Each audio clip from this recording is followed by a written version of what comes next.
Halo Sobat Struktur, jumpa lagi dengan saya Agus Setiawan, masih dalam seri belajar struktur beton bertulang. Kali ini kita masuk ke modul ke-37, masih tentang bahasan desain fondasi telapak. Nah, ini kita akan membahas tentang cara mendesain tulangan lentur dari fondasi telapak tersebut. Nah, ini adalah subpokok bahasan kita. Kita fokus pada eh, teori desain lentur untuk fondasi telapak.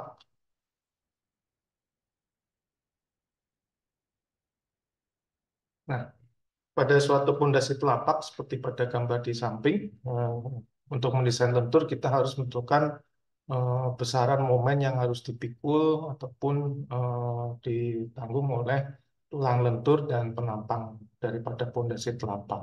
Nah, untuk menentukan momen kita harus menentukan terlebih dahulu yang namanya bidang kritis untuk penentuan momen. Nah, ada beberapa kasus dalam menentukan bidang kritis tersebut.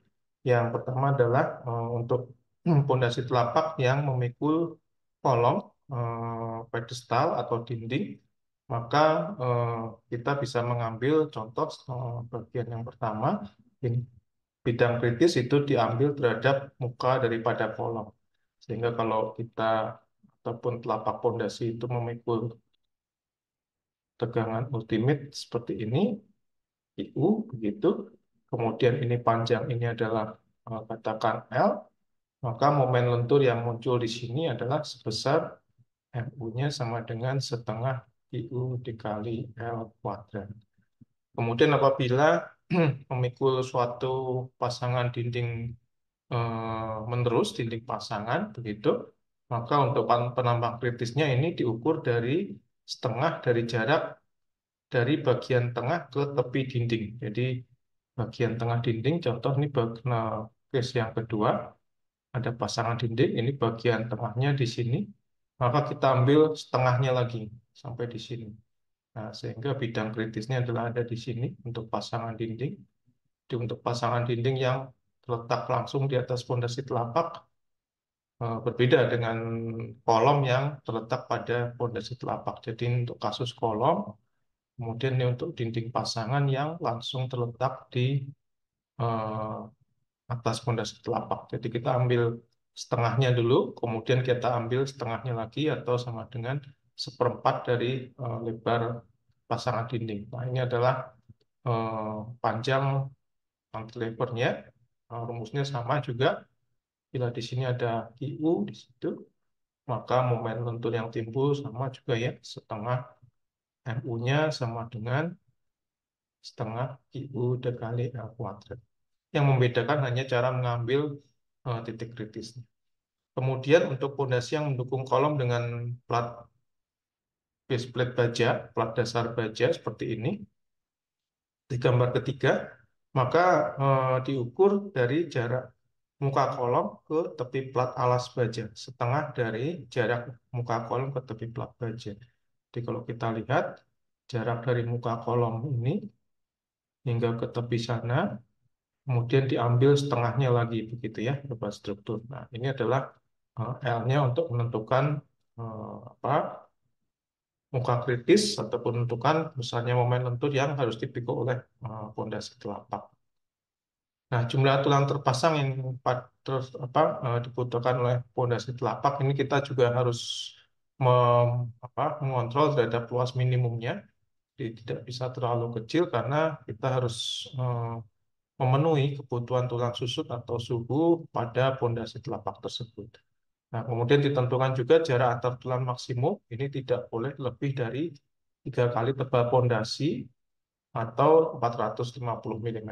Nah, tadi secara tentang luas tulang minimum, ini ada di tabel eh, pada tabel berikut.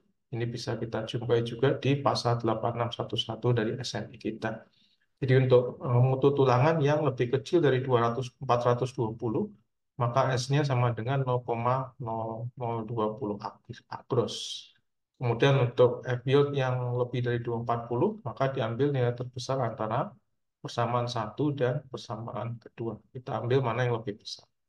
Nah, apabila sebuah struktur sudah berhasil menentukan jumlah kebutuhan tulangannya, untuk pondasi telapak, maka tulang tersebut harus disebar secara merata ke seluruh pondasi telapak. Terutama untuk pondasi telapak yang bentuknya bujur sangkar, artinya kalau kita punya pondasi telapak yang lebarnya begini, maka kita sebarkan tulangannya dengan jarak yang rata, begitu ya. Kedua arah bisa seperti itu, tapi jaraknya rata, jadi jarak antar tulangannya rata. Nah, ini tadi tabel tadi terulang di sini. Nah, kemudian kalau plat pondasi kita tidak bujur sangkar tapi persegi panjang, maka dalam arah memanjang tulang lentur harus disebar merata ke seluruh lebar dari pondasi telapak. Jadi untuk tulang memanjang adalah tulangan yang ini adalah tulang memanjang, ini kita sebar merata gitu ya di seluruh lebar daripada pondasi telapak. Jadi jaraknya kita ambil seragam.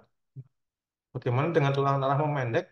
Tulang darah memendek, sebagian luas tulang lenturnya yaitu sebesar gamma S kali AS. Gamma S-nya adalah ini.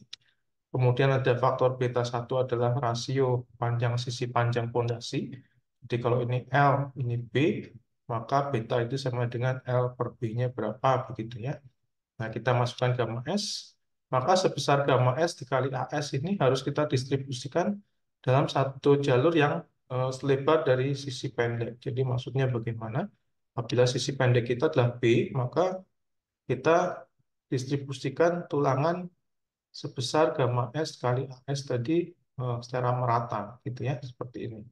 Jadi sejarah B, ini luas tulangannya sama dengan gamma S dikali AS. Lalu sisanya gimana? Sisanya kita sebarkan di eh, sisa daerah di luar B tadi. Jadi misalkan di sini kita punya tulangan yang warna ungu ini jaraknya mungkin lebih lebar daripada yang hijau. Jadi sisanya kita sebar di sisa lebar daripada si pondasi telapak. Ini untuk pondasi yang panjang dan lebarnya tidak sama besar. Nah, kemudian untuk pondasi telapak ada juga penyaluran tulangan. Itu untuk tulangan tekan dari kolom ini harus disalurkan dengan persamaan panjang penyalurnya seperti ini. Kemudian juga tidak boleh kurang dari 0,043 IDB, juga tidak kurang dari 200 mm. Jadi apabila sebuah struktur punya pondasi telapak begini ya. Nah, pondasi telapak, maka tulang tekannya ini harus kita eh, masukkan ataupun kita salurkan ke dalam gitu ya, sampai dengan syarat untuk sepanjang apa namanya LDC tersebut, LDC atau lebih dari 200 mm.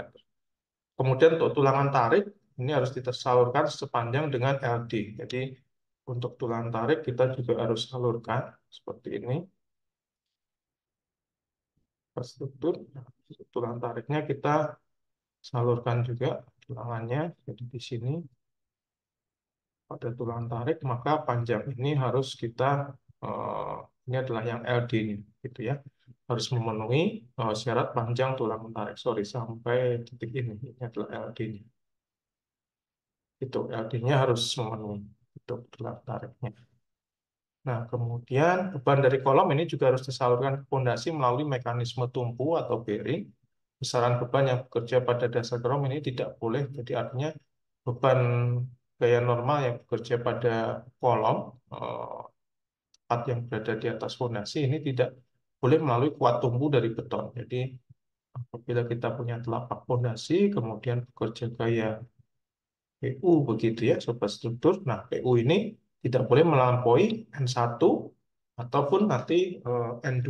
Jadi N2 adalah N1 dikali dengan akar A2A1 seperti ini. Jadi ini adalah N2-nya seperti ini. Ini adalah N1 kalau sobat struktur lihat tadi, kemudian dikali dengan ini. Namun hasil kalian itu tidak boleh lebih daripada 2 kali N1.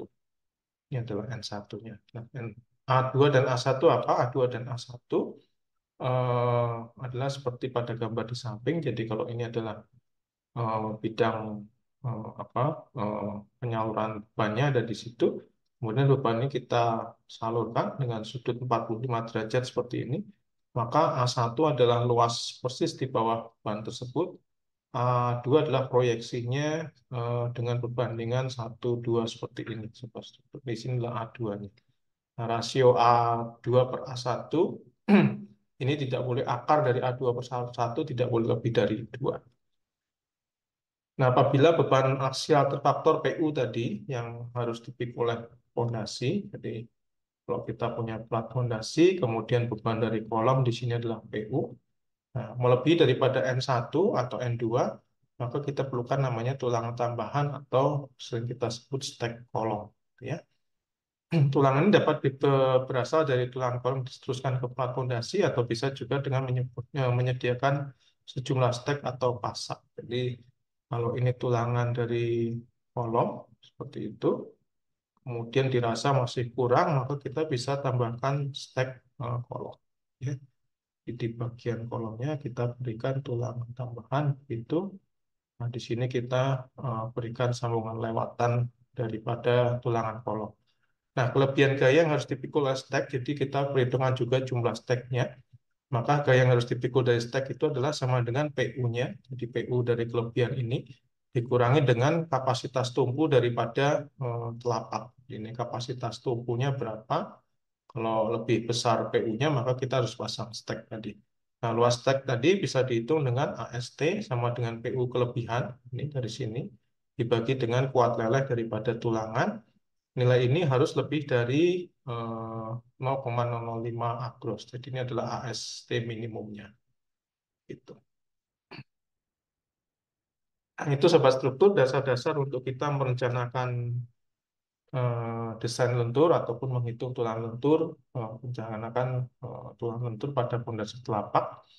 Eh, Dalam video berikutnya nanti kita akan memberikan contoh bagaimana menghitung tulangan pondasi telapak dengan menggunakan teori-teori yang sudah kita bahas dalam modul ini.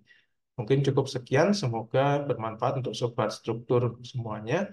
Salam struktur.